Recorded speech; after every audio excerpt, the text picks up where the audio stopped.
My name is Captain Rachel Myers, United States Army Intelligence. Though if you ask most people back home, they think I spend my days shuffling papers in a quiet office, maybe stamping forms or organizing filing cabinets. I learned a long time ago that people love simple stories. The idea of me being a woman in uniform who handles boring administrative tasks fits neatly into the kind of box they understand. I stopped trying to correct them years ago because explaining the truth usually leads to questions I cannot answer. My work is buried under layers of classification, and the parts I can talk about sound dull without the details I am not allowed to share. I sometimes wonder what my parents imagine when they picture my workday. Maybe they see me at a metal desk typing reports, while more important people do the real thinking. My mother still introduces me as the one who helps with administrative logistics. She says the words slowly, as if she hopes the vagueness will make them sound sophisticated. My father nods and tells people I chose a stable career with good benefits. I try not to laugh when he says that, because stability is the last word I would use to describe my life. The truth is that I have not had a normal workday in years. I serve in Army Counterintelligence, ACI. My job isn't to fight soldiers on a battlefield. It's to hunt threats that hide in plain sight. I track illicit finance networks, intercept technology transfers to foreign adversaries, and coordinate with the FBI and DHS to stop domestic actors from selling out national security. The stakes are high, and the window for action is often small. I am used to working with information that shifts under my feet like sand, and I have learned to make decisions long before the dust settles. There was one operation in particular that still stays with me. We were tracking a network moving guidance chips through shell companies in Europe. My team and I spent 3 days barely sleeping while we traced signals, verified sources, and pushed data through every system we had. It felt like trying to map a storm in the dark while the wind screamed in every direction. On the 4th morning, we found the point where everything intersected. It was a detail small enough that most analysts would have ignored it, but it tied the entire puzzle together. I remember staring at the screen and feeling the air in the room shift as the truth snapped into place. Within hours, we had agents on the ground intercepting the shipment. The world went on without noticing, and no one outside our circle ever knew how close we came to a disaster. That is the strange thing about my work. Success looks like nothing happened. People tell me I seem calm all the time. They say it as a compliment, but they have no idea how many emergencies I have walked through to earn that calm. When you spend enough years carrying information that could change everything if handled wrong, you learn to steady yourself before you speak. You learn to smile when someone assumes you are just a clerk. You learn to let them underestimate you because it is often safer that way. My family has always had a certain template for what success looks like. My older sister, Emily, is a pediatric surgeon with 3 kids and a husband who teaches law. My younger brother, Jake, runs his own real estate firm and makes more in a quarter than I do in a year. At holidays, they talk about ski trips, private school admissions, and how many new clients Jake just signed.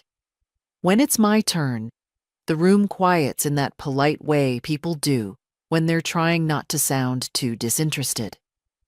My father never tried to hide the fact that he didn't really understand my choices.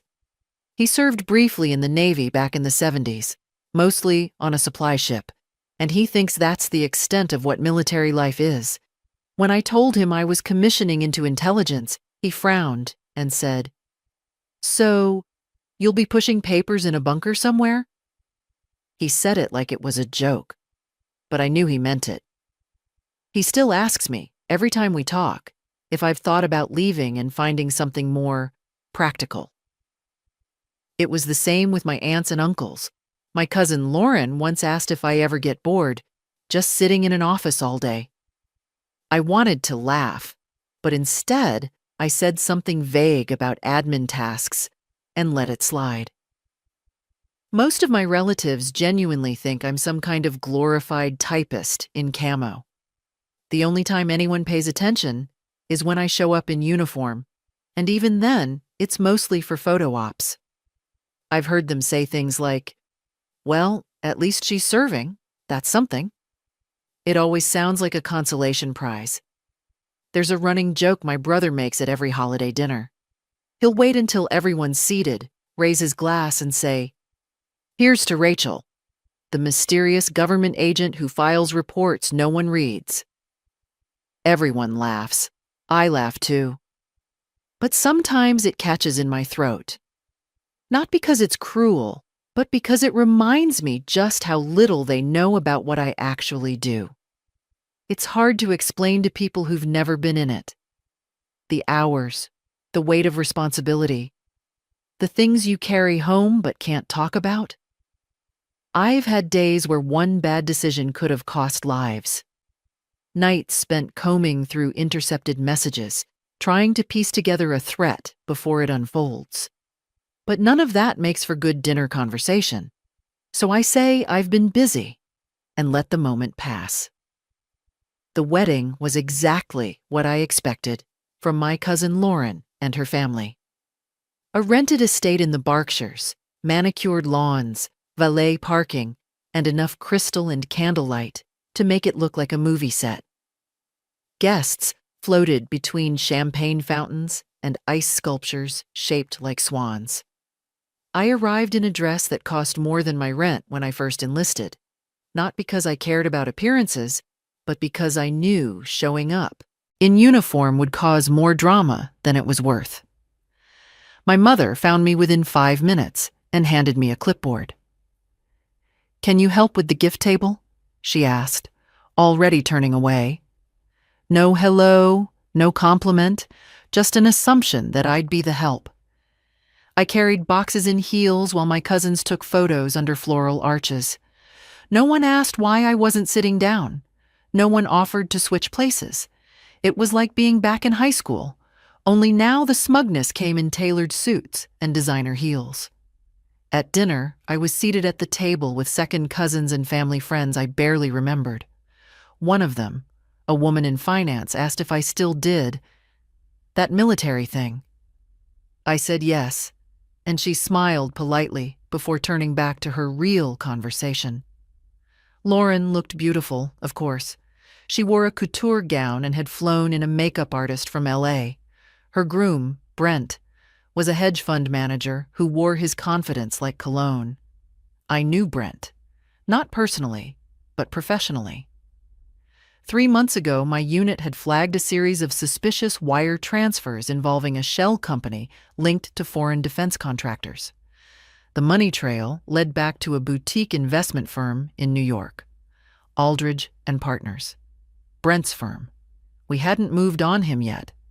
We were building the case, waiting for him to make a mistake, waiting for the nexus between the money and the sanctioned entities to be undeniable. I sat there, sipping my water, looking at the man my cousin had just married. To everyone else, he was a success story. To me, he was Target Bravo. During his speech, he thanked everyone by name, his fraternity brothers, his business partners, even the family dog. He introduced Lauren as the smartest woman he knew and made a joke about finally locking down the Harvard degree. The crowd ate it up. Later, I ran into him near the bar. He was already on his third whiskey and had that loosened, too loud charm of a man who thinks he's untouchable. "You're Rachel, right?"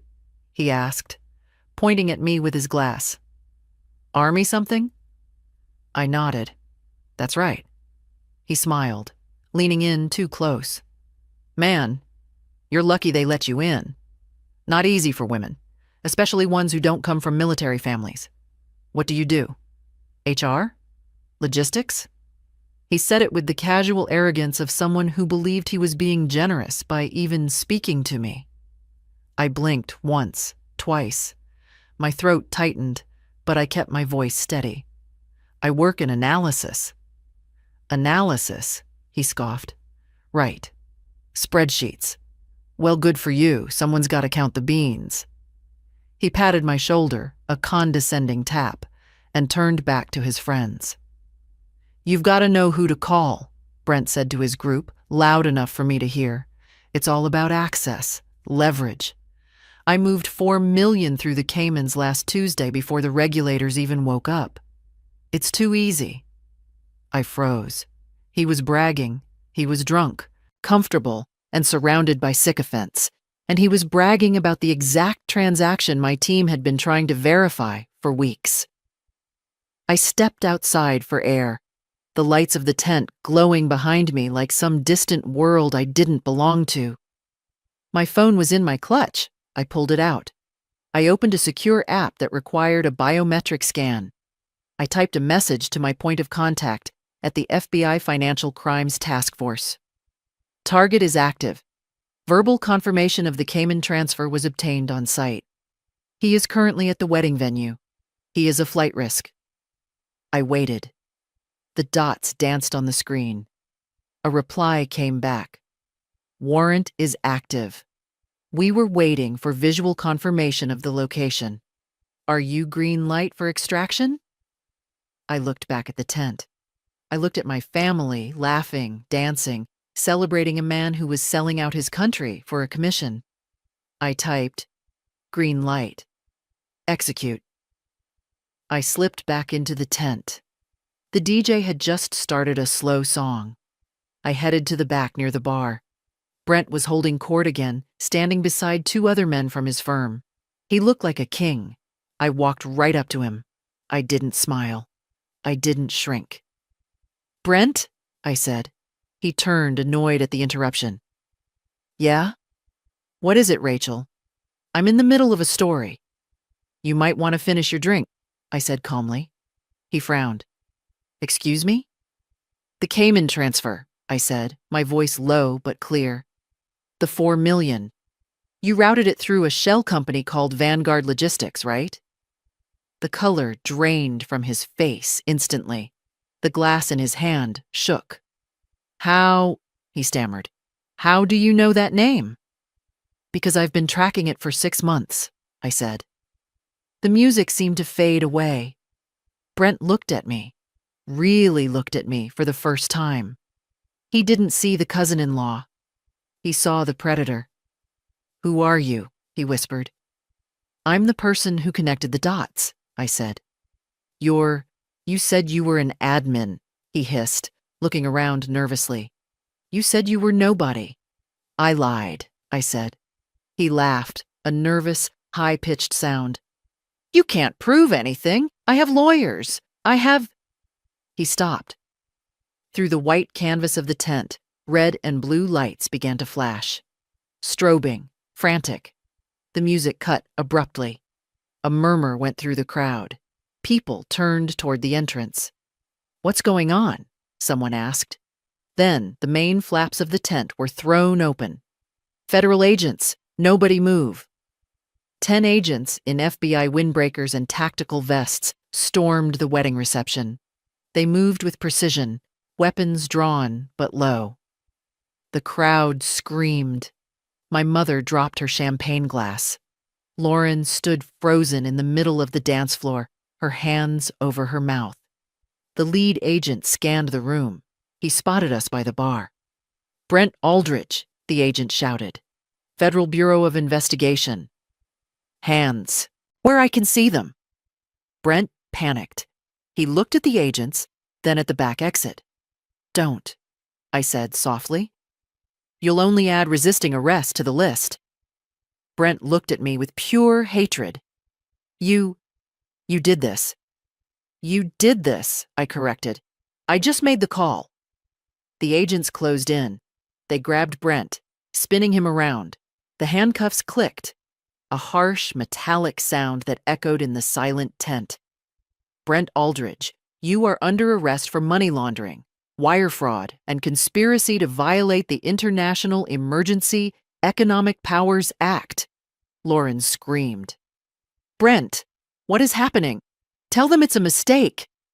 Don't say a word, Lauren, Brent yelled as they dragged him forward. Call the lawyer, call... The lead agent stopped as he passed me. He was a man I had worked with on 3 joint task forces. He knew my rank. He knew my role. He paused, looking at Brent, then at me. Asset secured, Commander, the agent said, nodding to me. Thanks for the location tag. Commander?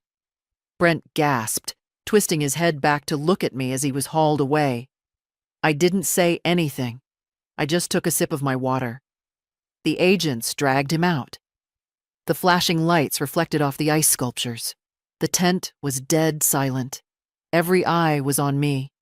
My father was the first to move. He walked over to me, his face pale, his steps unsteady. Rachel, he said, that man, he called you Commander. I put my glass down. Yes, Dad. But you're a captain in admin. I'm a captain in counterintelligence, Dad, I said, my voice carrying in the silent room. I lead joint operations for national security threats. Brent wasn't just a banker. He was moving money for people who want to hurt this country. My mother walked up, tears streaming down her face. You knew? You knew tonight. I've known for months, I said. Tonight was just the end of the line. My brother Jake, the real estate mogul who loved to mock my salary, looked at me like I was an alien. You arrested him? At his wedding? The FBI arrested him, I said. I just gave them the green light. I looked around at my family. The aunts asked if I was bored. The cousins who thought I was a failure. They weren't looking at me with pity anymore. They were looking at me with fear and awe. I don't push papers, I said to the room. I protect the people in this room from men like him. That is my job, and I am very, very good at it. I picked up my purse. I'm going to head out, I said. I have a debriefing in the morning. Rachel, wait, my dad said. He reached out a hand. We didn't know. I know, I said. You weren't supposed to. I walked past them. I walked past the ruined cake and the shocked guests. As I stepped outside, the cool night air hit my face. The convoy of FBI vehicles was pulling away, sirens wailing in the distance. My phone buzzed, a text from my commanding officer. Good work, Myers. Target in custody. Get some rest. I walked to my car, my sensible, affordable sedan. I got in and started the engine. I didn't feel lonely. I didn't feel invisible. For years, I had let them tell me who I was. I let them define me by what I didn't have: the husband, the house, the flashy job. But tonight, the truth was out. I wasn't the one who needed saving. I was the one holding the shield. I drove away from the estate, leaving the chaos behind me. I smiled. Some stories are meant to stay untold, but some deserve a grand finale.